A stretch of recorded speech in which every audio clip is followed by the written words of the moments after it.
प्रभु यीशु मसीह के मधुर और मीठे नाम में आप सभी को जय मसीह की। अजीज़ों, आज प्रभु का हम धन्यवाद करते हैं कि एक बार उसने फिर मौका दिया है कि हम उसके वचनों पर गौर कर सकें, मनन कर सकें। और हम आज का जो वचन है उसको पढ़ेंगे और वो प्रकाशित वाक्य उसका दूसरा अध्याय और उसकी दूसरी आयत से लेकर 5वीं आयत तक हम पढ़ेंगे। वहाँ इस प्रकार से लिखा हुआ है, मैं तेरे काम और तेरे परिश्रम और तेरे धीरज को जानता हूँ, और ये भी कि तू बुरे लोगों को देख नहीं सकता, और जो अपने आप को प्रेरित कहते हैं और हैं नहीं, उन्हें तूने परख कर झूठा पाया। तू धीरज धरता है और मेरे नाम के लिए दुख उठाते उठाते थका नहीं। पर मुझे तेरे विरुद्ध ये कहना है कि तूने अपना पहला सा प्रेम छोड़ दिया है। इसलिए स्मरण कर कि तू कहाँ से गिरा है और मन फिरा और पहले के समान काम कर। यदि तू मन न फिराएगा तो मैं तेरे पास आकर तेरी दीवट को उसके स्थान से हटा दूंगा। परमेश्वर अपने पाक कलाम के पढ़े सुने और समझे जाने पर आशीष बख्शे। अजीज़ों, ये वचन परमेश्वर ने आज मुझे दिया है कि इस पर मैं गौर कर सकूं और मनन कर सकूं। परमेश्वर आज मुझसे ये वचन आप तक पहुंचाना चाहता है। वहाँ पर जब मैं इसका मनन कर रहा था और मैं जब इसको देख रहा था तो प्रभु ने एक आयत मेरे दिमाग में और रखी, और इन वचनों के द्वारा वो मुझसे ये बात करना चाहता था कि कहीं न कहीं आज जो विषय हमारा है मेरे अजीज़ों, वो है दोहरा चरित्र। हमारा जो दो नावों के अंदर पैर रखना, यानी कि हम आधे संसार की तरफ और आधे हम परमेश्वर की तरफ, ये चरित्र हमारा कहीं ना कहीं बोल रहा है जो परमेश्वर को ये भा नहीं रहा है। और परमेश्वर हमसे दुखी मन से बोल रहा है कि कहीं ना कहीं हमने पहला सा जो प्रेम है परमेश्वर के प्रति वो छोड़ दिया है। परमेश्वर मुझसे और आपसे आज ये चाहता है कि यदि हम अनंत जीवन के अंदर या उस रास्ते की तरफ जाना चाहते हैं तो हमको मेरे अजीजों अपने इस दोहरे चरित्र को त्यागना पड़ेगा। यदि हम अनंत जीवन के राज में प्रवेश करना चाहते हैं तो कहीं ना कहीं ये दोहरा चरित्र हमारे जीवन का ये परमेश्वर बर्दाश्त नहीं करेगा और हम नष्ट कर दिए जाएंगे। इस बाइबल के अनुसार जो वचन इसमें दिए हुए हैं मेरे अजीजों, हमको एक्चुअल के अंदर जो हम हैं वही हमें दिखना है। संसार में भी हम जैसे हैं परमेश्वर के प्रति भी हमें वैसा ही दिखना है और संसार के प्रति भी हमें वैसा ही रहना है। हमको कहीं पर भी संसार के प्रति अपने आप को बदलना नहीं है। हमको कहीं से भी परमेश्वर को ऐसा दिखने के लिए, दिखाने के लिए, जैसे वो बाइबल के अंदर मत्ती 6 के अंदर वो साफ ये लिख रहा है कि हमारी प्रार्थनाएं कपटियों के समान ना हो, हमारे उपवास उन कपटियों के समान ना हो, और हम हमारे जो काम हैं वो दूसरों को दिखाने के लिए नहीं हो। मत्ती 6 उसका पहली आयत में लिखा, सावधान रहो, तुम्हारे काम और दूसरों को दिखाने के ना हो। मैं तुमसे सच कहता हूं कि तुम अपना प्रतिफल पा चुके। और यही चीज वो मेरे चीजों सब कपटियों के समान हमें प्रार्थना करने के लिए बोलता है कि हमको ऐसा नहीं करना है जैसे कपटी सड़क पर चौकों पर दिखाने के लिए करते हैं। लेकिन उसने कहा तू एक शांत जगह जा और परमेश्वर जो गुप्त में है वो तुझे देख रहा है, तो उसके सामने जाके प्रार्थना कर। और उपवास करते हैं, हम देखते हैं मेरे चीजों, हम उपवासी दिखाने की कोशिश करते हैं, हमारे मुंह ऐसा बनाने की कोशिश करते हैं कि लोग हमें उपवासी जाने। लेकिन मेरे चीज़ों, परमेश्वर इन चीज़ों को बर्दाश्त नहीं कर रहा है और बार बार इन चीज़ों को बोल रहा है कि तुम अपना प्रतिफल पा चुके। जब हम ये सब चीज़ें कर रहे हैं और ये सब चीज़ें दिखावी तौर पे हम दुनिया को दिखाना चाहते हैं, और जब हमें इन चीज़ों का प्रतिफल मिल ही नहीं रहा है, तो क्यों न हम इसको अपने जीवन से त्याग दें। क्यों ना हम अपनी नेचुरल जो अवस्था है, जो हमारी परमेश्वर ने हमें दिया है, जैसी सुंदरता हमें परमेश्वर ने दी है मेरे अजीजों, वैसे ही हम दिखने की कोशिश करें और वैसे ही हम रहें। ये दोहरा चरित्र जो है कहीं ना कहीं हमें परमेश्वर के राज्य में जाने से रोक रहा है। हम देखेंगे कितने हमारे ऐसे जन रहते हैं, हमारा एक नेचर होता है, कई लोगों का नहीं बल्कि मैं मोस्टली लोगों का मैं देखता हूँ कि हमारा जो चरित्र है वो दिखाने का संसार में कुछ अलग होता है। हम बनते हैं दूसरों के सामने, हम अपने आप को अच्छा साबित करने की कोशिश करते हैं, हम दिखते हैं कि मैं ऐसा हूँ, मैं वैसा हूँ, और कई लोग अपने आप को ऐसा रिप्रेजेंट करते हैं जबकि हकीकत में वैसे नहीं होते। क्यों हम ये दिखावा कर रहे हैं? अपने स्वभाव को, अपने कैरेक्टर को हम इस तरीके से रखें कि मेरे अजीजों, जो हम एक्चुअल हैं, जो हैं वैसे ही हम दिखें और वैसे ही हम संसार में रहें। मुझे हमेशा परमेश्वर इस वचन के द्वारा जब मेरे को जब से सचेत अवस्था में लाया है, मुझको, मैं आपको फैक्ट बता रहा हूँ, ये मेरे जीवन की गवाही है, आप इसे माने चाहे ना माने मेरे चीज़ों, लेकिन ये फैक्ट है। मैं हमेशा अपने बच्चों को भी ये बताता हूँ कि कभी भी ओवर रिएक्ट करने की कोशिश ना करें। जैसे आप हैं वैसे ही दिखें लोगों को, और कभी भी जो आपके पास है वैसा ही आप उसमें संतोष रखें, और कभी हम दूसरों की चीज़ों की लालसा ना करें, और अपने आप को यदि वो चीज़ नहीं भी है तो ऐसे दिखावा करने की कोशिश ना करें कि जिससे हमारा बड़प्पन जाहिर हो। मेरे चीज़ों, हमको अपने स्वभाव में वो चीज़ लानी पड़ेगी। क्यों? क्योंकि ऐसा दिखावा, ऐसा बड़प्पन का दिखावा जो झूठा है, और जो मेरे चीज़ों कभी भी हम उसको दिखाने की कोशिश करते हैं, कभी ना कभी सत्य जो है वो सामने आता है, तब हमारी स्थिति बड़ी और सिचुएशन में हो जाती है, और हमारी एक्चुअलिटी जब बाहर आती है तो हम ज़्यादा लज्जित होते हैं। मेरे चीज़ों, परमेश्वर आज मुझसे और आपसे ये बात करना चाहता है कि इस दोहरे चरित्र को हम त्याग दें, और इस दोहरे चरित्र को हमें अपने जीवन में नहीं अपनाना है, जो हमको संसार में भी पूरी तरह नहीं जाने दे रहा है और न हमें परमेश्वर की तरफ जाने दे रहा है। इसलिए परमेश्वर हमसे ये बोल रहा है कि मैं तुम्हारे कामों को जानता हूँ, न तो तुम ठंडे हो और न तुम गर्म हो, क्योंकि तुम गुनगुने हो, इसलिए मैं अपने मुख से तुम्हें उगलने पर हूँ। क्यों बोल रहा है ये बात? क्योंकि वो जानता है कि हमारा आधा जीवन जो है वो संसार की तरफ है, हमारा आधा जीवन जो है वो परमेश्वर की तरफ है। हम पूरी तरह न तो परमेश्वर के ऊपर हैं और पूरी तरह न हम संसार के ऊपर हैं, और इसीलिए हम गुनगुने हैं, न तो हम ठंडे हैं न हम गर्म हैं, और परमेश्वर अपने मुख से हमको उगलने पर है। इस वचन को हम बड़े मेरे जीजों सॉलिड तरीके से अपने जीवन में उतार लें, वरना हम नष्ट कर दिए जाएंगे मेरे चीज़ों। और ये हमारा चरित्र, जो दोहरा चरित्र जो संसार में दिखावे का है, जो बड़प्पन का है मेरे चीज़ों, उसको आज हम कोई भी चीज़ घर के अंदर लाते हैं, हमारा उसके प्रति मेरे जी खुशी कम रहती है, लेकिन जब तक हमारी खुशी दुगनी और हो जाती है, जब तक हम उसको दूसरों को दिखा नहीं लेते। ऐसा नेचर हमारा क्यों है मेरे चीज़ों? हम जब तक दूसरा हमारे को तारीफ ना कर दे, हमारी बड़ाई ना कर दे, हमें संतुष्टि क्यों नहीं होती है? जबकि हम जैसे हैं वैसे ही रहें, चाहे हमारी कोई तारीफ करे चाहे न करे। क्यों? क्योंकि जो क्वालिटी होती है, जो काम होते हैं वो बोलते हैं, और मेरा चीज़ उसके लिए दिखावा करने की आवश्यकता नहीं है। जो आपके अंदर स्वाभाविक क्वालिटी है मेरा चीज़, इसीलिए हम बोलते हैं किसी के हम जो है उसकी जो सुंदरता है उसको बाहर से आकलन ना करें और उसकी सूरत ना देखें, बल्कि उसकी सीरत देखें मेरा चीज़ों कि उसके मन में क्या है। आज हम आपस में एक दूसरे से बातचीत करते हैं, 4 दोस्त मिलकर के, और हर 4 दोस्तों के बीच में ये क्यों होता है कि जब हम वहाँ से अपने अपने घरों को चले जाते हैं तो कोई ना कोई 2 दोस्त आपस में एक दूसरे के हो जाते हैं और 2 दोस्तों की बुराई करने लग जाते हैं। ये हमारा चरित्र बोल रहा है। हम दिखाने के लिए तो वहाँ पे सब एक साथ खड़े हुए, लेकिन जैसे ही हमारी पीठ होती है मेरा चीज़ों, हम उनकी बुराई चालू कर देते हैं या कहीं ना कहीं उनको डिफेम करने की कोशिश करते हैं। ये हमारा मसीह जीवन बोल रहा है। हकीकत बात की ये बनावटीपन हम दूसरों को दिखा रहे हैं। और आज मेरे चीज़ों कई लोगों के अंदर मैंने देखा है कि हम जब बाहर जाते हैं तो उनका जो दिखाने का जो चरित्र है वो कुछ और होता है। वो इस ढंग से दिखते हैं कि वो ऊपर से मीठी मीठी बातें करते हैं और न जाने किस ढंग से और इतने अच्छे ढंग से बातचीत करते हैं मेरे चीज़ों, लेकिन जैसे ही वो वहाँ से पीठ दिखा करके आगे जाते हैं और जब उनकी बातें हम तक पहुँचती है या आपके पास पहुँचती है तो वो कहीं ना कहीं हमारी गलत तरीके से बुराई करते हैं, या कहीं ना कहीं किसी जिनको उन्होंने ऐसी बातें बोली है, जब वो हमसे हमारे पास आता है और जब ये बताता है कि उसने हमारे लिए ऐसी बातें बोली, तो मन बड़ा दुखित होता है कि कहाँ हम मेरा चीज़ों एक्चुअलिटी से कितना दूर हैं। परमेश्वर को दोहरा चरित्र बिल्कुल भी पसंद नहीं है, और उसने साफ ही बोला है कि जो तुम हो वैसे ही रहो और हम दिखने की कोशिश मत करो। मत्ती और उसका 6वां अध्याय उसके अंदर साफ ये बोल रहा है कि वो पहले अध्याय पहली आयत के अंदर कि सावधान रहो, तुम्हारे काम दिखाने के ना हो, तुम दिखाने के लिए बड़े बड़े काम ना करो, क्योंकि मैं तुमसे सच कहता हूँ कि तुम अपना प्रतिफल पा चुके।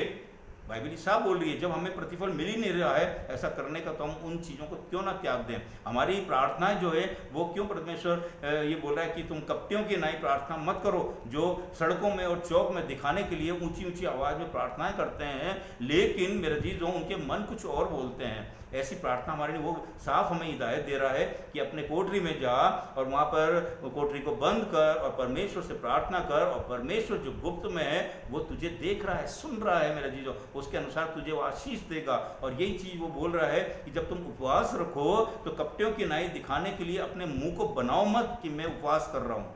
वो साफ ये बात बोल रहा है, वो नहीं चाहता है कि हम उसको दिखाने के लिए अपना उपवास रखें, लेकिन हम उस परमेश्वर को दिखाने के लिए उपवास रहें, हम अपने चेहरे पर वो खुशी लाएं। और उसने साफ ये हिदायत दे रखी है कि तुम्हारा जो पिता जो स्वर्ग में है वो देख करके और वो तुम्हें उपवासी जाने, न कि वो लोगों को जो हम दिखाते हैं वो उपवासी हमें जाने। उससे क्या मिलेगा हमको? हमारे पिता के लिए हम उपवास कर रहे हैं, उससे आशीष पाने के लिए उपवास कर रहे हैं, दिखा हम दुनिया को रहे हैं। मेरे चीज़ों, ये दोहरा चरित्र, दोहरा मापदंड हमें अपने जीवनों से निकाल देना है। और उन निर्गमन और उसका 3 अध्याय के अंदर आप देखेंगे जब मूसा से परमेश्वर बात करता है और इजराइल के लोगों को वो जब मिस्र से छुड़ाने के लिए उससे बातचीत करता है, उसको वहाँ भेजना चाहता है, तो उस समय पर मूसा से परमेश्वर जब बात करता है तब मूसा ने परमेश्वर से कहा कि जब मैं अपने लोगों के पास जाऊँगा और उनको ये बताऊँगा तो मैं किस तरीके से तुझे रिप्रेजेंट करूँ या उनसे क्या बोलकर विश्वास दिलाऊँ। तो परमेश्वर ये बोलता है, तू उनसे कहना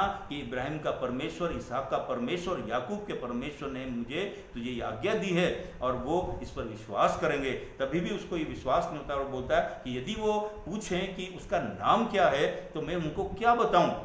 तो वो परमेश्वर उनसे बोलता है कि मैं जो हूं सो हूं। उसने कहीं कोई ऐसी बात बड़ा चढ़ा करके बोलने की आवश्यकता नहीं समझी। उसने केवल ये लाइन बोली कि मैं जो हूँ सो हूँ।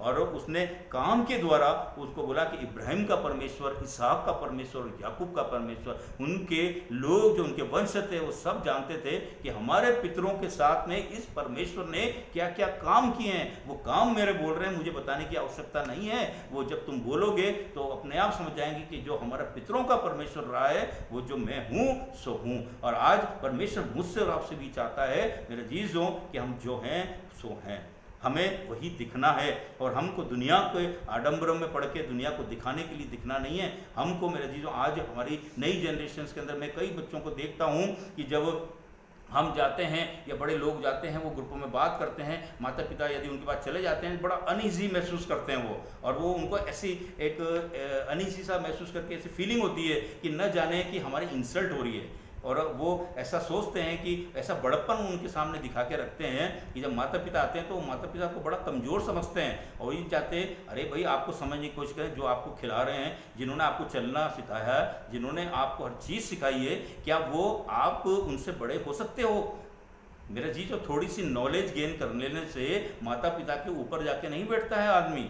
ये मैं फैक्ट बता रहा हूँ। ऐसा बनावटीपन कई बच्चों में मैंने ऐसे देखा है। और जब उनसे बातचीत करते हैं तो बड़ा जल्दी से हमको बात करने के बाद में कोशिश ये करते हैं कि जल्दी से जल्दी ये यहाँ से चले जाएं, ताकि वहाँ पर जो लोग दोस्त हैं उनके सामने उनको इंसल्ट महसूस ना हो। ऐसी फीलिंग आज बच्चों में क्यों आ रही है? मेरे जी, जो वो उस नेचुरलिटी से बहुत दूर जा रहे हैं। और जब घरों के अंदर बच्चों को कोई काम दिया जाता है तो मेरे जी, वो एक छोटा सा मैं जिक्र करूँगा कि यदि बच्चों को एक कचरा फेंकने के लिए दिए जाते हैं तो बच्चा जो कचरा फेंकने के लिए जाते हैं तो मेरे चीज़ों वो सबसे पहले कचरा फेंकने से पहले आसपास देखते हैं कि मुझे कोई देख तो नहीं रहा है। और मेरा चीज़ों फिर उसके बाद वो कचरा फेंकने के लिए जाएंगे और उसको डाल करके मेरे चीज़ों और भाग के वापस आ जाते हैं। मैंने कई बच्चों को इसे देखा है। और मेरे चीज़ों वहाँ पर उनके मनों के अंदर हम उनको समझाने की कोशिश करते हैं, बच्चों काम कोई सा भी छोटा नहीं होता है और कोई भी चीज़ें इंसल्ट वाली नहीं होती है। और तुम अपनी फीलिंग ऐसी मत रखो कि जब तुम्हें लोग देखें तो तुम कुछ और बनो और एक्चुअल में तुम कुछ और हो। ये नेचुरलिटी यदि अपने जीवनों में से खो दोगे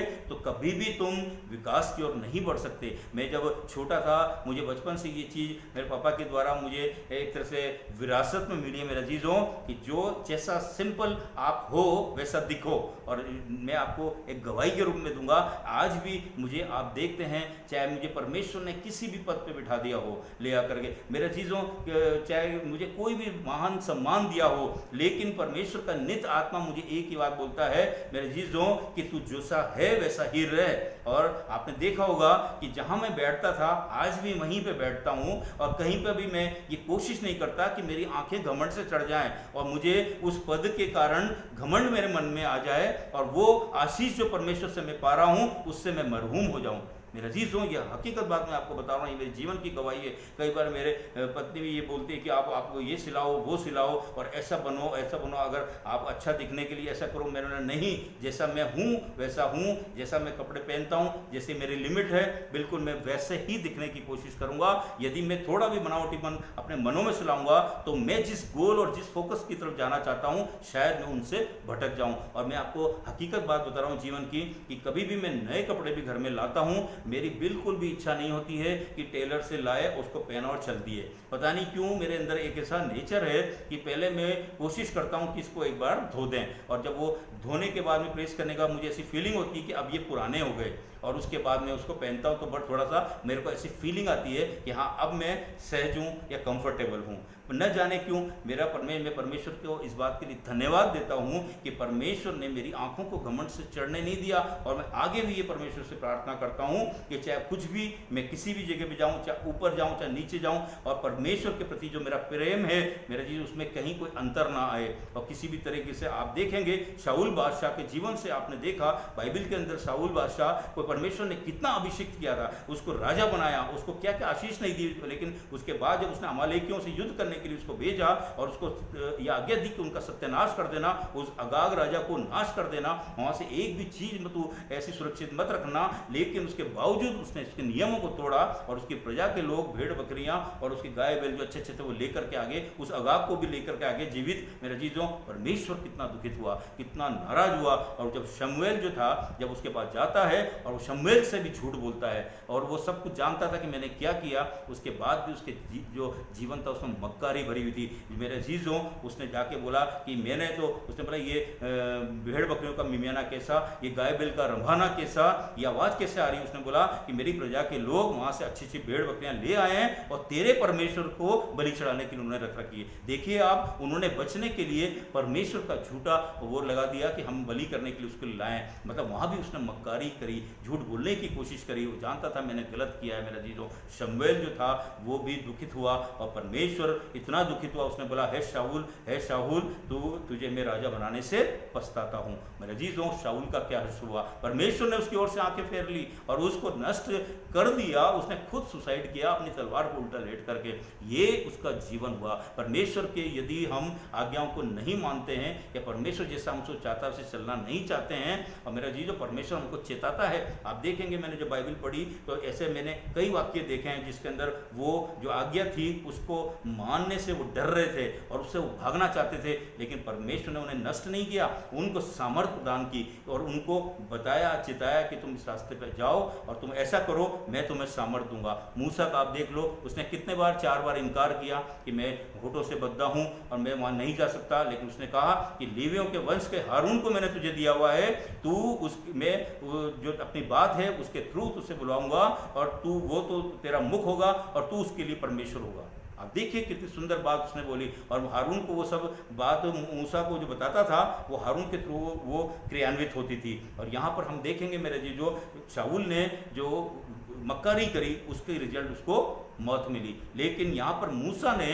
परमेश्वर को इनकार करने की कोशिश करी, उसने गलत काम नहीं किया, उसने पहले ही परमेश्वर से इस बारे में शक जाहिर किया, परमेश्वर उसको बोला ऐसा है। दूसरा आप देखेंगे एलिया, वो व्यक्ति जो मेरे जीजों, एक उस रानी ने जो उसकी आज की जो पत्नी थी और मेरे जीजों उसको मरवाना चाहती थी, उसने कहा था कि मैं तेरा ये हाल कर दूंगी कल तक, और वो अपनी जान बचा करके भागा। और मेरे जीजों, वो एलिया जिसको परमेश्वर ने, जिसके थ्रू 7 आश्चर्य कर्म कराए थे, इतना बड़ा मेरे जीजों परमेश्वर का हाथ उसके ऊपर था, लेकिन उसके बाद भी वो मौत से भागा और उस झाऊ के पेड़ के नीचे जाके बैठ गया मेरे जीजों, और अपने लिए परमेश्वर से मौत मांगने लग गया। और उसने, परमेश्वर ने उसको वहां पे दूध के द्वारा उसको खाना खिलाया, पानी पिलाया, सामर्थ दी और उसके बाद भेजा। और 40 दिन की यात्रा के पर वो चला वो, लेकिन उसके बाद भी डर करके फिर वो उस गुफा में घुस गया।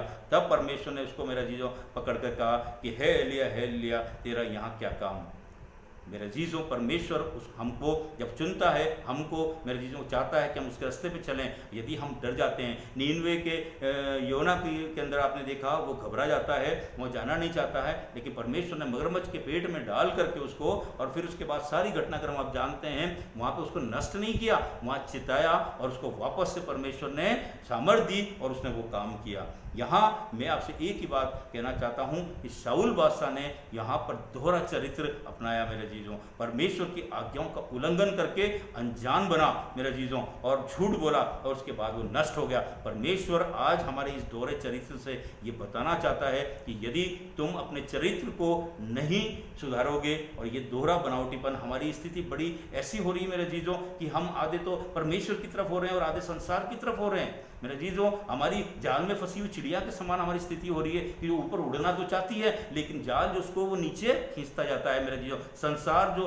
हमारा है मेरे जीजों, उसकी तरफ हम खींचते हैं, और परमेश्वर की तरफ हम जाना तो चाहते हैं, लेकिन हमारा जीवन संसारिक बातों में उलझ करके नाश हुआ चाहता है मेरे जीजों। हमारी स्थिति उस बाड़े में फंसे में जो भैंस में फंस जाती है बाड़े के अंदर, वो निकलना तो वो चाहती है, लेकिन उसकी पूंछ उसमें अटक जाती है और वो हाथ पैर मारती है, और पूंछ के कारण वो फंसी रहती है। कहने का मतलब ये मेरे जीजों, हम वो बनावटीपन जीवन के अंदर ना रखें। या तो हम संसार की तरफ हो जाएं या हम परमेश्वर की तरफ हो जाएं। यदि हम गुनगुने रहते हैं तो हमारी स्थिति, परमेश्वर ने साफ बोल दिए, मैं तुम्हें अपने मुख से उगलने पर हूं मेरे जीजों। लेकिन हम बनावटीपन वाला जीवन व्यतीत कर रहे हैं। हकीकत बात है मेरे जीजों आज ये कि हम उस शुतुरमुर्ग की राही अपना जीवन व्यतीत कर रहे हैं। हम देख रहे हैं कि हम ऐसा कर लें परमेश्वर हमें नहीं देखेगा, हम ऐसा कर लें परमेश्वर से हम मुंह छिपा करके, परमेश्वर हर जगह उपस्थित है। उसने कहा है कि जब तू पाताल में चला जाए तो भी वहां तू उपस्थित है, और यदि तू अधोलोक में चला जाएगा तो वहां पे भी तू मौजूद है, चाहे आकाश में चले जाएगा तो भी वहां तू मौजूद है। ऐसी कोई सी जगह नहीं जहां परमेश्वर उपस्थित नहीं है। हम किस से छुप करके अपने गलत कामों को अंजाम देंगे मेरे जीजों। ये मुझको और आपको सोचना है, अपने जीवनों को हम बदल लें। ये दो चरित्र जो हमारे जीवन के अंदर है, हम अब लोगों के सामने कुछ, संसार में भी हम दोहरा चरित्र अपनाए हुए हैं, परमेश्वर के प्रति भी हम दोहरा चरित्र अपनाए हुए हैं। हम उसकी उपासना करते हैं, हे प्रभु करते हैं, लेकिन हमारे मन परमेश्वर से दूर है। ये बात बोल रहा है हमको मेरे जीजों। उसने कहा कपटियों के राय हमें प्रार्थना नहीं करना है। हम मेरे जीजों क्या ऐसा करते हैं, हम ऊपर से कुछ अच्छा बोलते हैं, मन हमारे बहुत दूर हैं। ये मेरे जीजों हमारे जीवन की वो ऐसी आदतें हैं जो परमेश्वर हमसे चाहता है कि हम इनको बदल लें, वरना वो मेरे जीजों हमको नाश कर देगा। इस बात से हम बिल्कुल वाकिफ रहे मेरे जीजों कि हमको अपने जीवनों को बदल लेना है। और आज परमेश्वर इन वचनों के द्वारा हमको ये बताना चाहता है मेरे जीजों कि अपना दोहरा चरित्र आज ही हम परमेश्वर के आगे दुआ के साथ में त्याग दें, और इस दोहरे चरित्र से मेरे जीजों हम अपने आप को ऐसा न बनाएं कि हम परमेश्वर के राज्य में प्रवेश न कर पाएं। आज अपने बच्चों को भी हम यही सिखाएं कि हमको जो है वैसा ही बनना है, ऐसा नेचुरल रहना है कि ताकि जो लोग हमें देखें, जब जाएं तो हमारी जो क्वालिटी है उसके अनुसार। परमेश्वर भी ये बोलता है कि इब्राहिम के परमेश्वर, इसहाक के परमेश्वर, याकूब के परमेश्वर बोलना कि मैंने तुझे वहाँ पे भेजा, और वो उस पर विश्वास करेंगे। उसके काम जो उसने उनके लिए कर रखे थे वो बोलेंगे। आज हमारे काम बोलने चाहिए मेरे जीजों। हमारा चेहरा जो बनावटी हम दिखाने की कोशिश करते हैं, कपड़े ऐसे पहन करके, गाड़ियों में ऐसा शो करके अपने आप को दिखाते हैं कि हम बहुत बड़े, नहीं मेरे जीजों। ये हम देख लें कि यदि हम परमेश्वर को नहीं भा रहे हैं तो हमारा जीवन व्यर्थ है। हम कुछ भी काम कर लें, यदि परमेश्वर के आगे वो ग्रहण योग्य नहीं है तो हम इस संसार में दोहरा चरित्र अपनाए हुए हैं, और प्रभु इस चरित्र को, दोहरे चरित्र को बिल्कुल पसंद नहीं करता है। और शायद कहीं ना कहीं हम नष्ट हो जाए मेरे जीजों। और हम मीठी मीठी बातें ऊपर से बोलते हैं लोगों के सामने, और लेकिन हमारा मन उस समय भी अंदर से जानता है कि हम क्या सोच रहे होते हैं। हमारे दिमाग कुछ और सोच रहे होते हैं, हम उनके सामने दिखावटी बात करते हैं, और जैसे ही हमारी पीठ होती है मेरे जीजों, हम उसके प्रति कुछ और बोलने लग जाते हैं। 90% केसेस में मैंने ऐसे देखा है मेरे जीजों कि हम बिल्कुल ट्रांसपेरेंट रहने की कोशिश नहीं करते हैं। एक बार हम अपने स्वभाव को ऐसा करने की कोशिश करें कि हम ट्रांसपेरेंसी से एक दूसरे से बात करें। बाल बराबर रेशा भी मेरे जीजों हमारे शक का दिमाग के अंदर ना आने पाए किसी के प्रति। यदि ऐसा होता है मेरे जीजों तो हमारे जो व्यवहार है उसके अंदर कहीं न कहीं कोई ना कोई ऐसा अवरोध आ जाता है कि फिर वो प्रेम, वो जो मेरे जीजों हम चाहते हैं, जो वो मुझसे रखना चाहता है, मैं उससे रखना चाहता हूँ, उसके अंदर कहीं न कहीं विरोधाभास आ जाएगा। इसीलिए परमेश्वर के महसूस हो रहा है इन वचनों के द्वारा कि तुमने पहला सा प्रेम छोड़ दिया है।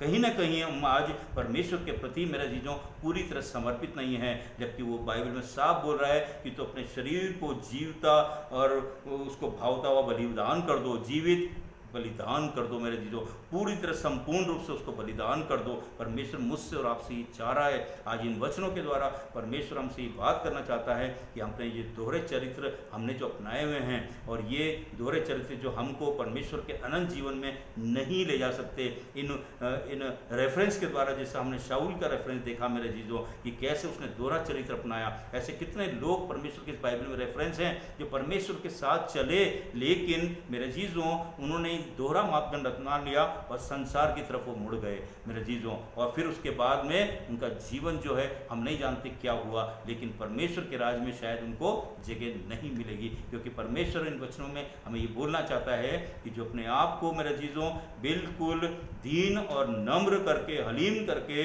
और परमेश्वर के आगे जीवित बलिदान कर देगा, मैं उसको ग्रहण करूंगा। यदि हमारे जीवन संसार की तरफ आधे और आधे परमेश्वर की तरफ होंगे, हम उस शत्रुमुर्ग की नाई मेरे जीजों अपने जीवनों को बना लेंगे कि हम दिख नहीं रहे। जैसे शत्रुमुर्ग के पीछे जब कोई शिकारी लग जाता है और रेगिस्तान में दौड़ता है तो वो क्या करता है, जो देख लेता है शिकारी मेरे पीछे आ गया, तो वो डर के मारे मेरे जीजों अपनी जो लंबी सी गर्दन होती है वो उसको रेत में घुसा के सोचता है कि मैं बच गया, लेकिन उसका पूरा जो शरीर होता है वो दिखता है और शिकारी उसको मार देता है। हमारी भी स्थिति वैसी ही है। हम क्या कर रहे हैं, परमेश्वर से बचने के लिए वो गलत काम कर रहे हैं और अपने आप को ऐसा छुपा लेते हैं कि परमेश्वर हमको नहीं देख रहा है, लेकिन चाहे हम जमीन के नीचे चले जाएं, चाहे पानी में चले जाएं, चाहे कहीं पे भी छुप के जाएं, परमेश्वर की आंखें नित हमको देखती है मेरे जीजों। और इन वचनों के द्वारा वो आज हमको सिखाना चाहता है कि यदि आज हम में से किसी का भी चरित्र मेरे जीजों दोहरा है, दोहरा मापदंड हमारा मन में है, यदि हम दूसरों से मीठी बात करते हैं, अंदर हम द्वेष लेके घूम रहे हैं, और या परमेश्वर के प्रति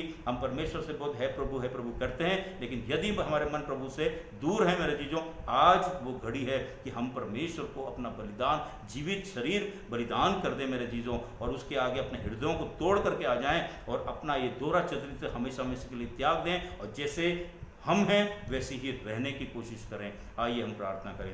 धन्यवाद और स्तुति के योग्य पिता परमेश्वर, हम तेरा धन्यवाद करते सुंदर वचनों के लिए जो पिता परमेश्वर तूने हमारी जुबान पर दिया। होने दे बापा आसमानी, ये वचन हमारे जीवनों में काम करने वाले हो सकें, और इन वचनों के द्वारा हम अपने दोहरे चरित्र को दूर करते हुए पिता परमेश्वर तेरे नज़दीक आएँ और अपने को जीवित बलिदान कर सकें पिता परमेश्वर, ताकि तेरे आगे ग्रहण योग्य होने वाले हो सकें। यीशु नासरी के नाम से मांगते सुनो, ग्रहण करें, आमीन। अजीजों, अंत में मैं एक वही गाने की जो लाइन है वो प्रभु की महिमा के लिए गाऊंगा, आप उसको मेरे साथ गा सकते हैं। ये बाइबिल मेरी जिंदगी है, ये बाइबिल खुदा का कलाम, खुदा ने जहाँ को दिया है बड़ा बेशकीमत इनाम। ये बाइबिल, ये बाइबिल, ये बाइबिल, ये बाइबिल खुदा का कलाम, ये बाइबिल मेरी जिंदगी है, ये बाइबिल खुदा का कलाम। ये बाइबिल हमें है बताती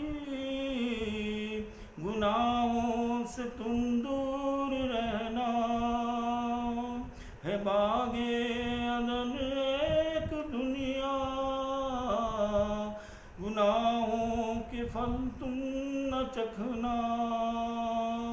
ये बाइबिल है एक ढाल उसकी, खुदा का है ये इंतजाम। ये बाइबिल मेरी जिंदगी है, ये बाइबिल खुदा का कलाम। आप सभी को प्रभु यीशु मसीह के मधुर और मीठे नाम में जय मसीह की। यदि आज के वचन आपको आशीषमय रहे तो मेरा चीज़ उसको जरूर लाइक कीजिए वीडियो को, और सब्सक्राइब कीजिए और शेयर कीजिए, और ताकि ये जो आगे के वचन हैं, जो संदेश हैं, वो आप तक नोटिफिकेशन के रूप में पहुंच सके। जय मसीह की।